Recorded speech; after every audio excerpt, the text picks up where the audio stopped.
Last episode में बेस्लाव कहता है कहो कि मैं तुम्हें याद हूँ। हम देखते अलेक्जेंडर के हाथ में लाइटिंग दौड़ने लगती है और जमीन पर जबरदस्त लाइटिंग गिरती है। हम फिर से एक फ्लैशबैक देखते हैं जिसमें किरिलो कहता है अलेक्जेंडर कैलिन। बेस्लाव कहता हाँ तुमसे मिलने से पहले कैलिन ही एकमात्र सुपर ह्यूमन था जिसे मैं जानता था। तुम क्यों पूछ रहे हो? किरिलो कहता खैर बेस्लाव आप पहले शख्स है जिनसे मैं मिला हूँ जो एक सुपर ह्यूमन है। मैं बस ये जानना चाहता हूँ कि आपने इसके बारे में क्या सोचा। वैसे तुमने कहा था कि कोई तुमसे भी ज्यादा स्ट्रॉन्ग है, क्या वो सिर्फ स्ट्रॉन्ग ही नहीं? बेस्लाव कहता खैर मैं उसके साथ आर्म रेसलिंग में 38 बार हार गया, लेकिन वो तो बस उसकी फिजिकल स्ट्रेंथ थी। उस कमीने के अल्टीमेट पावर एक अलग चीज है। कैलिन एक पागल आदमी है जो जबरदस्त पावर के साथ लाइटिंग को कंट्रोल करता है। उसे इनह्यूमन का शिकार करते हुए देखना एक आपदा देखना जैसा है। किरिलो काफी हैरानी से कहता तुमने क्या कहा? लाइटिंग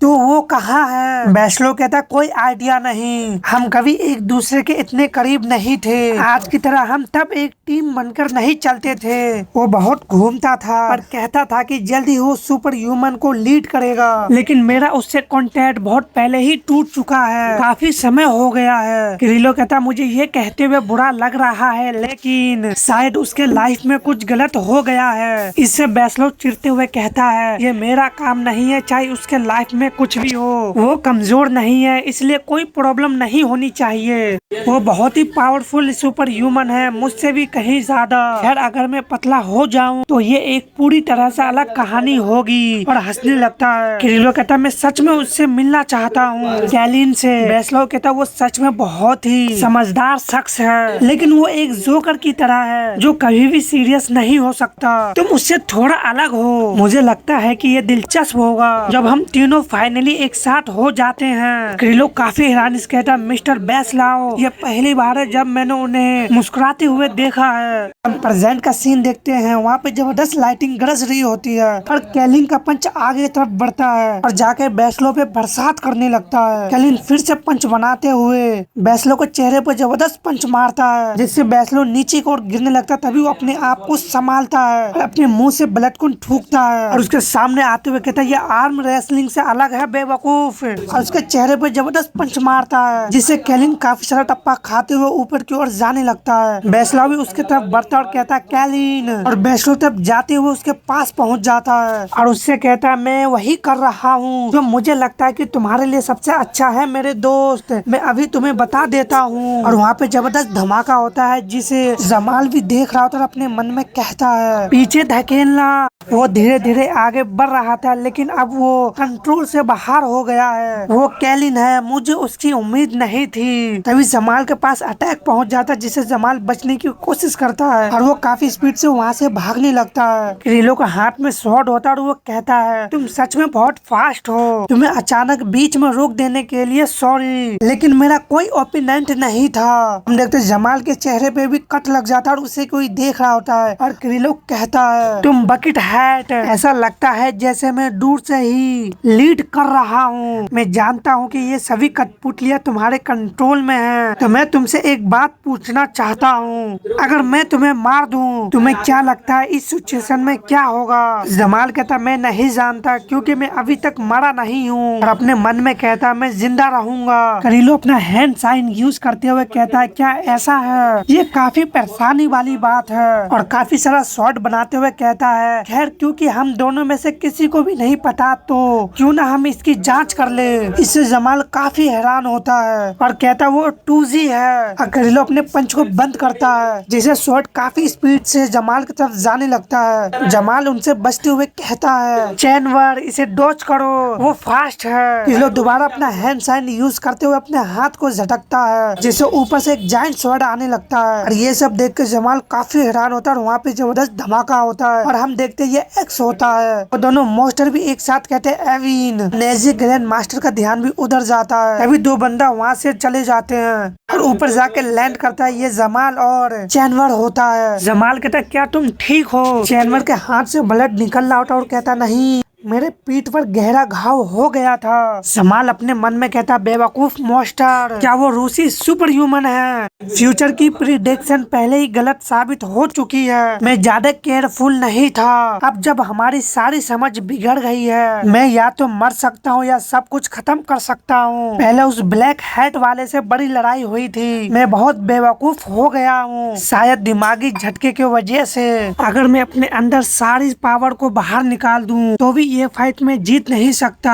और वजह है वो दो लोग जो अभी अभी शामिल हुए हैं। वो दोनों दिखने में जैसे भी हो, लेकिन बहुत ज्यादा स्ट्रॉन्ग हैं। और किरिलोस कहता है, मैं अब तुम लोगों से लड़ना नहीं चाहता। किरिलो कहता, तुम किस बारे में बात कर रहे हो? जमाल कहता है, अपने साथियों से कहो कि रुके और चलो एक डील करते हैं। किरिलो कहता, तुम मुझे धोखा देने की कोशिश कर रहे हो? क्या तुम इस सिचुएशन से बचने की कोशिश कर रहे हो? जमाल अपने मेंबर से कहता, ध्यान से सुनो चैनवर, सबसे पहले मैं ट्रैफिक लाइट के नीचे जाऊंगा। जैसे ही मैं नीचे जाऊंगा एक निशान लगा देना। हो सकता है मैं कोरिया वापस आ जाऊं। और ये जमाल माइंड टू माइंड बात कर रहा होता और कहता है, अब से मैं इसे चाहे कुछ भी कहूँ, बोल्डिंग बस यही जवाब देगा कि वो मुझे पकड़ने की कोशिश से पीछे नहीं हटेगा। मैं दूसरों को संबंधित की फुसफुसाहट भेजूंगा ताकि हम साथ मिलकर काम कर सके। हर किसी को दौरान के लिए तैयार रहना चाहिए। किरिलो कहता, तुम रुक क्यों गए? मैं ये सुनने के लिए बहुत उत्साहित हूँ कि तुम आगे क्या बकवास करने वाले हो। जमाल कहता, मुझे माफ कर दो। और नीचे आते हुए कहता है, क्योंकि ये तुम हो, मुझे लगता है कि हम काम कर सकते हैं। तुम्हारा नाम क्या है? किरिलो अपना नाम बताते हुए कहता है, अगली बार किसी और का नाम पूछने से पहले अपना नाम बताना बेहतर होगा। जमाल कहता, मैं इवन हूँ। किरिलो, मेरा मेन मकसद था सुपर ह्यूमन व्हाइट कैप की बॉडी को इकट्ठा करना था, लेकिन इस फाइट में वो नहीं मरा और मुझे एहसास हुआ है कि अब तक मेरे सोच और विचार गलत रहे हैं। अगर तुम हमें जाने दोगे तो मैं कुछ नहीं करूँगा। मैं अपनी ओर से सब कुछ आपके साथ साझा करना चाहता हूँ, यहाँ तक कि अपनी शराब पीने की आदत भी। अगली बार मैं आपकी मदद करने के लिए अपनी पावर का भी यूज करूँगा। ये मेरा प्रपोजल है। किरिलो कहता,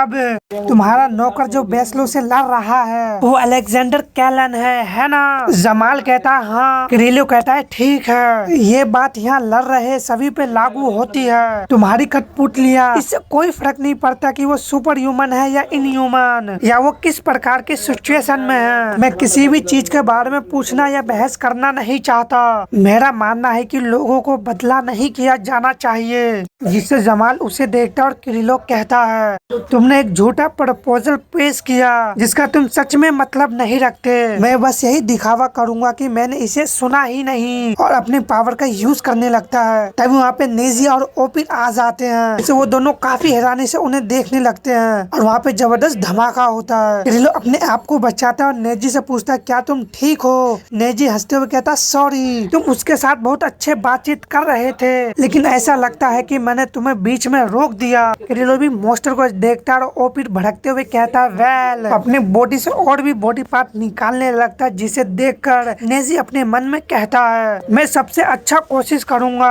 वो स्ट्रॉन्ग है, मैं इसे जल्दी खत्म नहीं कर सकता। और ओपिन इसमें पूरी जान लगाते हुए धार लगाता है, जिससे उसके बॉडी से काफी सारे टेंटिकल निकलने लगते हैं और उससे वो सभी पे अटैक करने लगता है। जमाल कहता है, अब तभी वो सभी एक चैन के द्वारा एक दूसरे से कनेक्ट हो जाता है। जमाल कहता है, ध्यान से सुने, मैं ठीक 2 सेकंड में कोऑर्डिनेट डोर खोलने जा रहा हूँ। जब मैं ऐसा करूँगा तो सारी फाइट बंद कर देना और डोर के तरफ आना। गैरगरी, बेहेमोथ की बॉडी को पकड़ो, मैं गिनती शुरू करूँगा। और कहता है, 2। दूसरा अलेक्जेंडर और बेस्लाव एक रूम में होते हैं और अलेक्जेंडर कहता, मुझे याद नहीं तुम कौन हो, मुझे माफ करे। जिसे किरिलो और भी भड़क जाता है और जमाल कहता है, 1। जानवर एक डोर को खोलता है। नेजी इससे काफी हैरान होता है और ग्रैंड मास्टर भी कहते हैं, वो क्या है? अलेक्जेंडर भी रूम से जंप करते हुए उस तरफ जाने लगता है और ओपिन भी बीच में रुक जाता है और वहाँ से गायब हो जाता है। गोरगोरो भी बेहेमोथ की बॉडी को लेके बढ़ने लगता है और वो सभी गेट की तरफ जाने लगते हैं। तभी किरिलो अपना हैंड साइन बनाता है और उस पर अटैक कर देता है। वो सभी अंदर चलाए जाते हैं सिवाय जमाल का, और वो अटैक जमाल के पास पहुँच जाता है, जिसे जमाल भी देखता है। तभी ओपिन का हाथ उस डोर से बाहर आता है और स्वॉर्ड को पकड़ लेता है। इससे किरिलो भी कहता है, उसने उसे पकड़ लिया।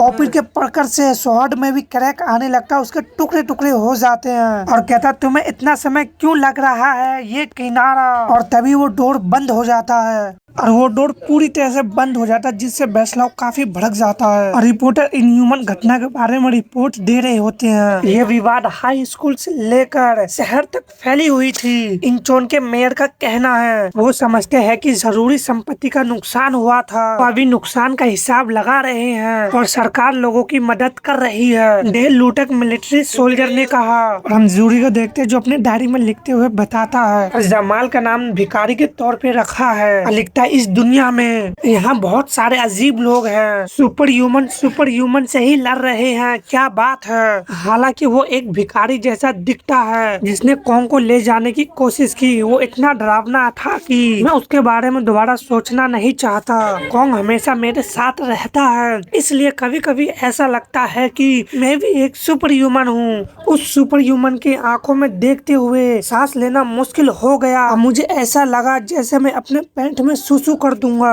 अजूरी इस पल को सोचता है जब वो जमाल को मना करता है कि मैं तुम्हें कॉन्ग को नहीं ले जाने दूंगा। ये सब सोचकर वो अपने मन में कहता क्या वो हिम्मत थी, मैं तो पागल हो गया था। अगर कॉन्ग ना होता तो मैं पहले ही मर चुका होता।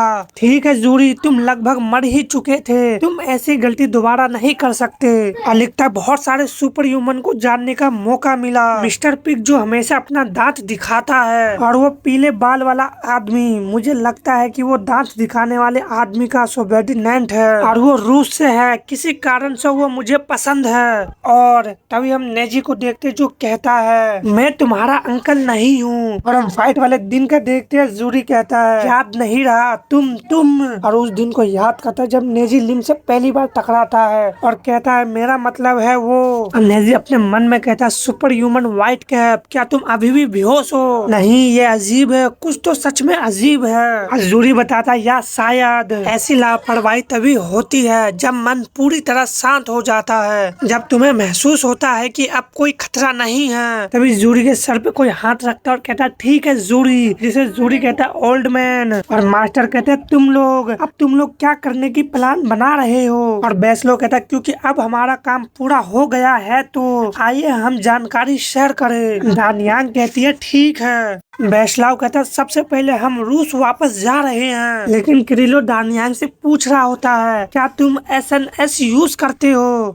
दानियांग कहती है हाँ। किरिलो कहता है अच्छा, अब मैं आपसे कांटेक्ट कर सकता हूँ। बेस्लो कहता है और वो इवन मैं उसे खुद ही मार डालूंगा, इसलिए उसकी चिंता मत करो। ग्रैंड मास्टर देखते हुए कहता है नेजी तुम, जिससे नेजी तो पहले खामोश होता है फिर कहता है क्या इससे कोई फर्क नहीं पड़ता कि मैं कहाँ जाता हूँ, हम फिर भी मिलेंगे। ये इन ह्यूमन के लिए एक जरूरी फाइट रही होगी। वो शायद अपने अनएक्सपेक्टेड हार से सदमे में होंगे। अब से वो काफी केयरफुल और काफी सोच समझ के आगे बढ़ेंगे। चलो चले दानियांग कहती है हाँ और एक होटल बनाती है। किरिलो कहता है ओल्ड मैन, हम खास तौर पे व्हाइट कैप के प्रोटेक्ट करने के लिए आए हैं। हालांकि हम इस फाइट का सच में मकसद नहीं जानते, लेकिन मुझे लगता है कि इन ह्यूमन का टारगेट व्हाइट कैप था। उन्हें बचाना ही होगा, उनकी स्पीसीज का विनाश का कुंजी है। मैं उनकी मदद के लिए हर कोशिश करूंगा। ग्रैंड मास्टर कहते मैं बहुत आभारी हूँ और अपने मन में कहता स्मार्ट लड़का।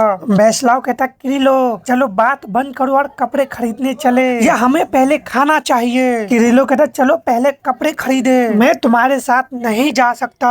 हम प्रेजेंट में देखते हैं रिपोर्टर फिर से बता रही होती है सुपर ह्यूमन व्हाइट कैप पे न्यूज। अब जब सुपर ह्यूमन व्हाइट कैप का पहचान हो गया है, उनके बारे में कई सारे सवाल उठ रहे हैं। ज्यादा से ज्यादा लोग उनके लापता होने पर अपनी चिंता व्यक्त कर रहे हैं। दूसरी ओर कई एक्सपर्ट का कहना है जब सभी वजह को देखते हुए तो ये fight super human white cap की वजह से हुई थी और उसे अपराधी का दोषी ठहराना चाहिए। जूरी बताता बैटल के बाद लोग फिर से मुश्किलों को पार करने और अपने घर लौटने के लिए उठ खड़े हुए हैं और बस इसी तरह सब कुछ नॉर्मल हो जाता है। और एक रूम में जाते हुए कहता है कैंग चला गया है। कहाँ गया कैंग? और उस रूम को बंद कर देता है और दूसरी तरफ अमेरिका का सीन देखते हैं जहाँ पे कोई डोर को खोलता है और ये पैरल होती है। इसे वो दोनों काफी हैरान होते हैं और कहते हैं पैरल जेनी पैरल कहता है सुई बैन। सुई कहता हम चिंता में थे, क्या हुआ? और पैरल उन्हें सब कुछ बता रहे थे जिससे वो लोग काफी खामोश होते हैं। कहता बैन और सूजी मैंने जो कुछ हुआ उसके बारे में सब कुछ बताया। और हम फाइट वाले दिन का देखते हैं।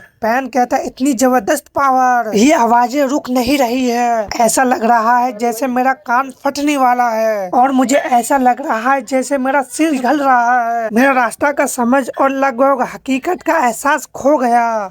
ये एक स्ट्रॉन्ग इल्यूजन स्किल है जो अगर सब पर छोड़ी जाए तो अपने और अपने दुश्मन को बर्बाद कर सकती है। मैं जिंदा हूँ और प्राउड महसूस करता हूँ कि मैं ये सब अकेला सह सकता हूँ। ये बार बार होने वाला दर्द मौत जैसा था जब तक मैंने उनका रुकावट को नहीं तोड़ा जितना तुमने मेरा सिर तोड़ा था। सैंड पैरल, तुमने जो मुझे दर्द दिया है वो अभी भी है। अब आइए इस छोटी सी फाइट को खत्म करें। तब वहाँ पे एक और मोस्टर आ जाता है जो कहता है पैन, जिसे सोनाटा और पैरल काफी हैरानी से उसे देखने लगती है और पैन कहता है तुम मानता राय, एक वफादार सीट सब्जेक्ट। राय कहता मैं तुम्हें लेने आया हूँ मोरेलेस के ऑर्डर से। पैन कहता बहुत शोर है, तुम मेरे सिर के एक तरफ को चपटा कर दोगे। राय कहता मेरे पास एक मैसेज है। मोरेलेस कहते हैं बेहेमोथ मर चुका है, जिससे पैन हैरानी से उसे देखने लगता है। सभी वॉरियर गैल्टन से लेकर हाइपर तक, रफा तक, कोरियाई अटैक बुरी तरह से हार के साथ खत्म हुआ। विनेशर भी गंभीर रूप से घायल हो गया था क्योंकि वो ठीक हो रहा है, इसलिए मेंटा से भेज रहा हूँ। और अब तुम्हारे मनमाने कामों ने तुम्हें बड़ी मुसीबत में डाल दिया है। और सॉरी ये सब मोरेलेस बता रहा होता है, अगर सुपर ह्यूमन तुमसे वॉर करने आए तो चाहे तुम कितने भी पावरफुल क्यों ना हो तुम मौत से बच नहीं सकोगे। प्लीज बिना कोई शिकायत के वापस आए। पैन इससे एक पल के लिए खामोश होता है। पैन कहता अगर ये आमने सामने की बात है, क्या तुम लोग सच में जिंदा बच सकते हो? अगली फाइट में किसी को तो भारी कीमत चुकानी पड़ेगी। मानता रहा है अगली बार जब तुम मुझे बीच में रोकोगे तो मैं तुम्हें बीच से चीर डालूंगा। मानता राय कहता मैं समझ गया और वहाँ से जाने लगते हैं। और हम हिंज का भी हालत को देखते हैं जो खराब होता है और हम प्रेजेंट का सीन देखते हैं। बैन काफी हैरानी से अपने मन में कहता है समुद्र के बीच में उस मोस्टर के साथ। तभी सुई पैरल का हाथ पकड़ लेती है और कहती है जेनी जेनी वो कहाँ है? पैरल बताती है जैन ने बहुत बुरे हालत में और अधूरे शर्तों पर अपनी पावर शुरू की। जेनी ने बड़ा जोखिम लिया और उसके बॉडी में सड़ना शुरू हो गई। उसने खुद को मैजिक हिंज से ढक लिया है ताकि मैं उसका डरावना रूप ना देखूं। फिर उसने मुझे कहा कि पहले अमेरिका चले जाओ और उसने कहा कि डेफनी वेल्फ ही अकेली इंसान है जो उसकी भयानक सोल सजा को ठीक कर सकती है। वो अब उससे मिलने के लिए ऑस्ट्रेलिया जा रही है। वो संभवतः वही शख्स है जिसने पहले जेनी की मदद की थी और इसलिए हम अलग हो गए। सुई अपने मन में कहती है वो सेफ है। बैन अपने मन में कहता डेफनी क्या वो एक ऑस्ट्रेलिया सुपर ह्यूमन है? पैरल सुई के सिर पे हाथ रखते हुए कहती है चिंता मत करो सुई, जेनी जरूर वापस आएगी। तुम जानते हो कि किसी और से वो ज्यादा स्ट्रॉन्ग है। बैन उठते हुए कहता पहला ये राहत की बात है कि तुम सेफ वापस आ गए। मिस पैरल विद्रोह की याददाश्त वापस आ गई है, जिससे पैरल काफी हैरानी से कहती है क्या? डे लूटिक के एक मेंबर जूही ने मदद की। वो कहती है कि उसने जेम्स के साथ काफी समय बिताई। चलो मेरे लैब में वहाँ पे सारी डिटेल में बताता हूँ। हर कोई इंतजार कर रहा है। और दूसरी तरफ माउंट ग्यूपो का देखते हैं और कोई ब्रिटिश से आगे बढ़ रहा होता है और ये कोई लाल हुडी में पहने बंदा अभी भी आगे बढ़ रहा होता है। अपने सामने मशरूम को देखता है जिसे उसे अपने साथियों के साथ बिताया दिन याद आ जाता है। उनमें से एक बंदा मशरूम को उठाते हुए कहता है अरे बाप रे बहुत ही बढ़िया, ये एक बांसुरी मशरूम है। ये एक लेजेंडरी मशरूम है जो बांसुरी जैसी छोटे साउंड निकालता है। मैं सच में इसकी सीटी सुन सकता हूँ। वो कहते हैं कि जो लोग इसे ढूंढता है उनके लिए ये भाग्य लेकर आता है। लिम जैसे तुम शहर में जाओ एक लॉटरी टिकट खरीद ले। मास्टर ली कहता कौन वैसी कॉन्ग अभी यंग नहीं है, कांग्रेचुलेशन कॉन्ग। प्रेजेंट में वो बंदा कहता है ये एक दुर्भाग्य और महंगा मशरूम है और ये सूट सच में बहुत ही अच्छा है। और हम उसका चेहरा देखते हो तो ये हमारा लिम होता है जो आके डोजो को ही देख रहा होता है। तभी अंदर से आवाज आता टीचर ये काफी नहीं है, अरे जूरी मेरे लिए कुछ और लाओ। हम देखते वो बंदा काम कर रहा होता है जिसे लिम देख रहा होता है और वो बंदा कहता है जूरी जूरी जूरी लकड़ी के टुकड़े के ले जा रहा होता और कहता है चलो मेरे क्या 10 हाथ है, तुम मुझे ऐसा क्यों करने पे मजबूर कर रहे हो। तो एक बंदा कहता है चप्पल पहनकर कौन काम करता है, चोट लगने से पहले अपने शू बदल ले। जूरी कहता है चलो एक ब्रेक लेते हैं और वो अपने सामने लिम को देखता है जिससे वो काफी हैरान। इसके कहता है कैंग। लिम कहता है जूरी। सभी बंदे कैंग का नाम सुन के उसे देखने लगता है। जूरी उससे जाके लिपट जाता है और लिम को देख के सभी बंदे काफी खुश हो रहे होते हैं और कहता है तुम सच में यहाँ हो, एक स्ट्रॉन्ग टीम का मेंबर आ गया है, मैं इंतजार कर रहा हूँ। ग्रैंड मास्टर भी ऊपर से ये सब देख रहे होते हैं और कहते हैं क्या तुमने खाया, जिससे लिम ग्रैंड मास्टर को देखते हैं और ग्रैंड मास्टर कहते तुम्हारा चेहरा काफी रेडिकुलस लग रहा है। लिम अभी भी ग्रैंड मास्टर को ही देख रहे होते हैं। ग्रैंड मास्टर कहते हैं वेल तुमको किसकी तलाश है, जाओ और एक पेड़ को खोदो, तुम सबसे स्ट्रॉन्ग हो, तुम्हें दूसरे से ज्यादा काम करना होगा, तुम और कहीं नहीं जाना चाहते है ना, यही है फैमिली का मतलब, इसके बिना हमेशा खालीपन महसूस होता है। तुम सेफ वापस आ गए लिम। और मेंबर कहता मैं चिंता में थे, तुम कहाँ गए थे बेवकूफ। तो कोई कहता वो मेरे लिए बड़ा रूम है और मेरे लिए वो दोस्त जिसे तुम सबसे ज्यादा पसंद करते हो, क्योंकि हमारे खाने पीने की आदत एक जैसी है, क्या ये अच्छा नहीं होगा। कैंग प्लीज आकर इस पूरे पेड़ को उखाड़ दो। बहुत ही बढ़िया। तो कोई कहता कॉन्ग प्लीज इस पत्थर को आधा तोड़ दो और वो सभी हंसने लगते हैं और यहीं पे हमारा सीजन 1 कंप्लीट होता है।